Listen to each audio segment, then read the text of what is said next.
Atendiendo a la jerarquía, los sindicatos pueden ser de primer grado, segundo grado y tercer grado. Antes de explicarle en qué consiste cada uno, voy a hacer una reflexión aquí o una advertencia, como quieran llamarle, o una aclaración. Cuando se dice tercer grado, uno cree que sería el más bajo. No, aquí es lo contrario. El de primer grado es el menor, en cambio el tercero es el que más jerarquía tiene. O sea, el de tercer grado no vayan a pensar que es el inferior, no, ese es uno de los sindicatos más poderosos, o sea, tiene mayor jerarquía. Entonces, atendiendo a la jerarquía, pueden ser de primer, segundo y tercer grado. Entonces, vamos a explicarlo. ¿Cuáles son los sindicatos de primer grado? Todos los que acabamos de ver. El de empresa, el de industria, el de oficios varios y el gremial. Esos constituyen la base, son los de primer plano.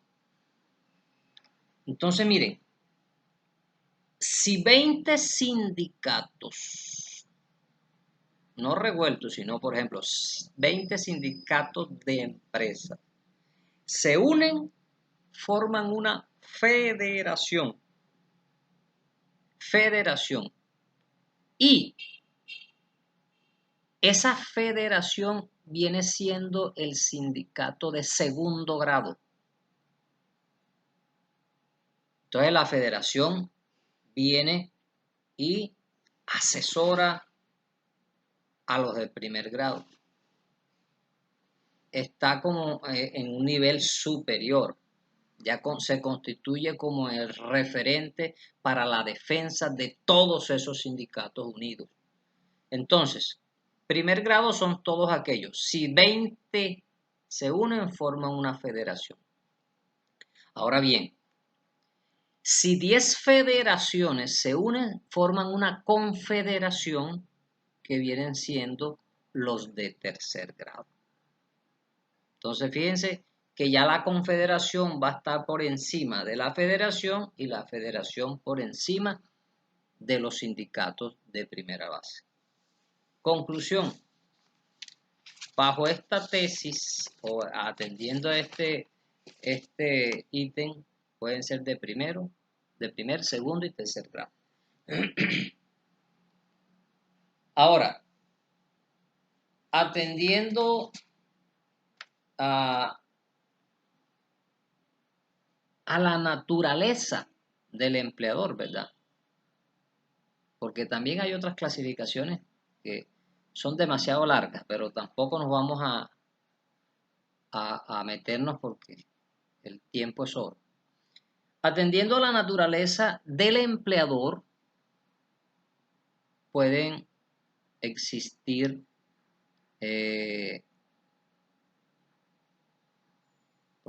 los sindicatos de trabajadores particulares. Entonces, uno, por ejemplo, si en la universidad se hace un sindicato, es un sindicato que atendiendo a la naturaleza del empleador, que es un particular, sería sindicato de trabajadores particulares. Ahora, atendiendo a la naturaleza del empleador, también pueden ser sindicatos de trabajadores oficiales, y atendiendo a la naturaleza del empleador, pueden ser sindicatos de empleados públicos. Empleados públicos y empleados oficiales, trabajadores oficiales, y trabajadores particulares. Vea, se me olvidaba que uno gremial aquí en nuestra región es el de maestro. Recuerden que el gremio de maestros tiene un sindicato, que es ADEMACOR, Asociación de Maestros de Córdoba. Y esos tienen una federación que se llama FECODE, para que lo tengan en cuenta, para poner ejemplo de uno gremial y cómo tienen la federación. Entonces, volviendo acá a la clasificación por la naturaleza, pueden ser privados, de trabajadores oficiales y de empleados públicos.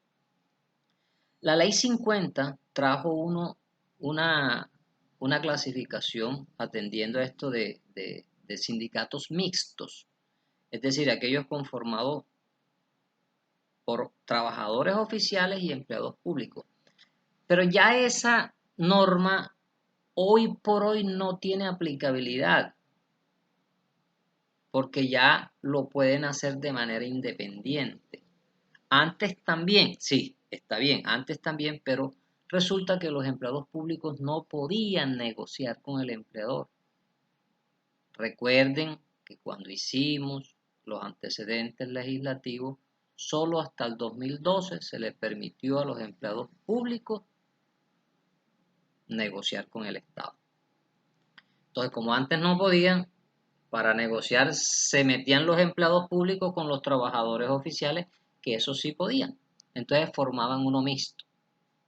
Pero, repito, hoy por hoy esos sindicatos ya perdieron su esencia, su razón de ser, porque ahora los empleados públicos sí pueden negociar.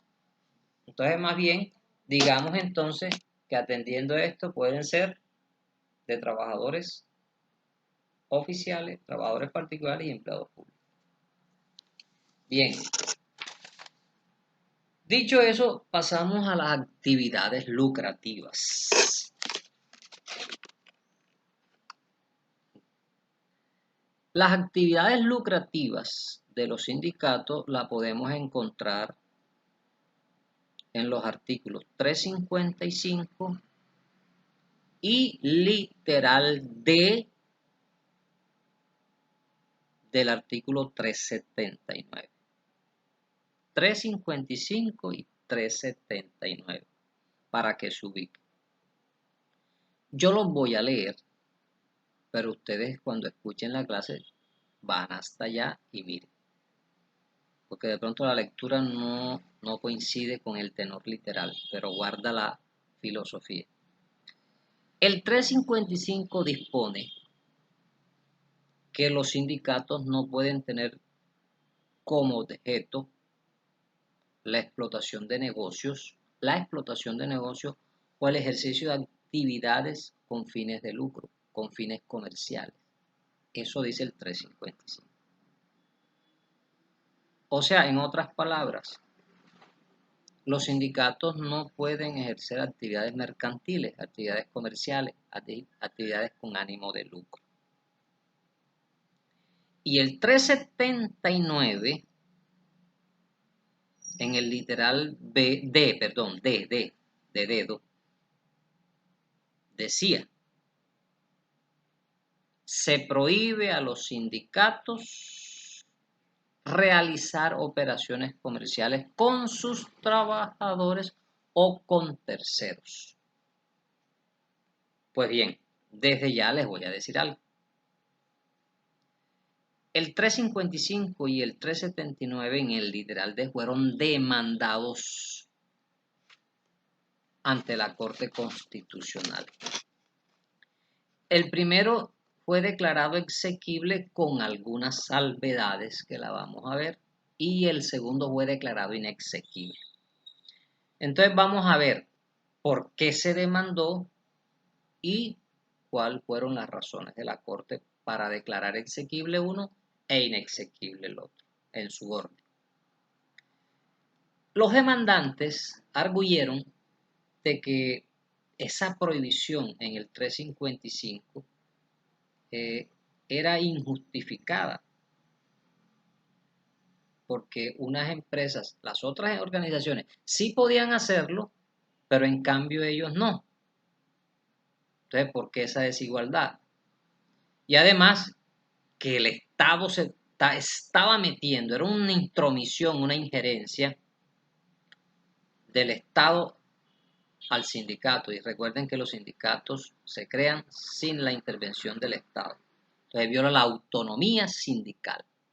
Recuerden que la autonomía sindical está en el artículo 39 y en el convenio 87, que son autónomos. Entonces los priva de nuevas fuentes de ingreso. ¿Qué dijo la Corte? Aquí en un resumen les voy a decir qué dijo la Corte. Respecto del 355, dijo la Corte que esa disposición debe ser interpretada en el sentido de que los sindicatos no pueden tener como objeto único la realización de actividades lucrativas. Recuerden que yo les dije cuál es la finalidad principal, que era el interés general, el interés común, los derechos de los afiliados. Entonces le dije a la Corte, ojo, ustedes no pueden tener como único objeto la actividad comercial, porque desnaturaliza sus funciones y perderían lo que es la esencia y la razón de ser de su existencia como representantes y defensores de los intereses comunes. Porque si ustedes se dedican al comercio, descuidan la razón de ser de su existencia. La razón de ser de ustedes es precisamente salvaguardar los derechos comunes, sociales y profesionales de sus afiliados. Entonces, no se dediquen al comercio únicamente.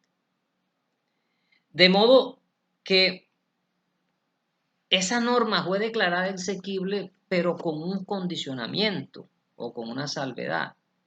Ellos pueden ejercer el comercio, pero como una actividad complementaria, sin descuidar su razón de ser. Y dice la Corte que en tales circunstancias el 355 se ajusta a la Constitución y es declarado exequible. Por el contrario, el literal D del 379 es bajo todo punto de vista inconstitucional porque es una intromisión del Estado acá en la organización. Entonces, más o menos fueron los argumentos de la Corte que voy a reforzar con esta pequeña lectura nomás. Y les digo cuál es la sentencia, ustedes pueden ahondar en ella. Dice la Corte, el logro de los objetivos de la asociación sindical necesariamente exige el desarrollo de ciertas actividades económicas que involucran tanto a sus afiliados como a terceros, aunque es necesario precisar lo siguiente. 1. La actividad económica que pueden desarrollar los sindicatos no pueden tener el alcance de un objetivo único y principal, que ya está dicho. Yo lo que hice fue resumirlo, sino apenas complementario a las labores que constituyen su objeto esencial. Por lo tanto, la posibilidad del ejercicio de dicha actividad económica no se encuadra dentro de la perspectiva del artículo 333, de la Constitución, sino como algo que resulta útil y conveniente para la realización de los fines de la organización sindical. 2. El ejercicio de actividades económicas por los sindicatos no es equiparable a la realización de actos de comercio propios de los comerciantes, que implica necesariamente especulación económica y la obtención de un lucro o beneficio para los asociados. 3. La actividad económica de los sindicatos, por consiguiente, puede ser asimilable a los que desarrollan cierto tipo de organizaciones de propiedad solidaria, autorizadas por la Constitución en los términos de los artículos 58, inciso tercero, 60, inciso segundo y 333, inciso tercero, que antes que el beneficio económico individual persiguen el bienestar y la realización de fines colectivos. Sentencia C-797 de 2000. Conclusión. Los sindicatos sí pueden ejercer actividades económicas, pero como actividad complementaria. 2. La actividad comercial no es comparable con las sociedades comerciales. Son distintas, pero buscan un beneficio para la colectividad, nuevas fuentes de ingresos. Y 3. Las actividades comerciales de los sindicatos se deben asimilar a las que ejercen otras entidades vigiladas por la economía solidaria. Por ejemplo, las cooperativas, que ya tienen otra visión distinta a los comerciales, a los mercantiles, etc. Entonces, bajo esas condiciones, fue declarado exequible el artículo 355 y borrado del ordenamiento jurídico el literal D del artículo 373. Y hasta aquí la clase. Preguntas cualquiera la podemos visualizar por el chat. Que pasen buena tarde.